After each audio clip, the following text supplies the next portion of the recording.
మెహబూబా ముఫ్తీ మాజీ ముఖ్యమంత్రి కూతురు ఇల్తిజా ముఫ్తీ ఈమె శ్రీనగర్ లో జరిగిన విలేకరుల సమావేశంలో కొన్ని మాటలు మాట్లాడింది. हिंदुत्व भी हम नहीं चलने देंगे अगर आप हमें फोर्स करेंगे जय श्री राम बोलने के लिए अब ये भारत माता की जय बोलने के लिए we are not going to be forced to do that Hindutva भी हम नहीं चलने देंगे. భారత్ మాతాకి జై అని చెప్పడానికి జై శ్రీరామ్ అని చెప్పడానికి మరి అడిగా లేదట. హిందూకు సంబంధించి జై శ్రీరామ్ అని చెప్పను అంటోంది. ఆమె వాళ్ళ మతాచారాల్ని పాటిస్తోంది. కానీ భారత్ మాతాకు జై అని ఎందుకు చెప్పనంటోంది? హిందుత్వం అనేది ద్వేషపూరిత భావజాలం అని, జమ్మూ కాశ్మీర్ లో దాన్ని ఉండనివ్వము, అదొక వ్యాధి అని అభివర్ణించడం ఎంత వరకు సమంజసం? భారత్ మాతాకి జై వంటి నినాదాలను చెయ్యం, ఎవరైనా బలవంతంగా చేయించాలని చూస్తే జైలుకు పంపుతామని బెదిరిస్తోంది.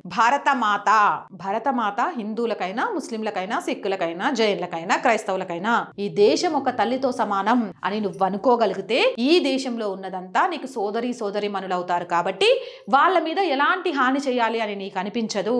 కాబట్టి దేశాన్ని తల్లిగా భావించండి, దేశంలోని ప్రజలందరినీ అన్నదమ్ముల్లాగా భావించండి అని చెప్తే వీళ్ళకి ప్రాబ్లం ఏంటి దేశాన్ని తల్లిగా భావించడానికి?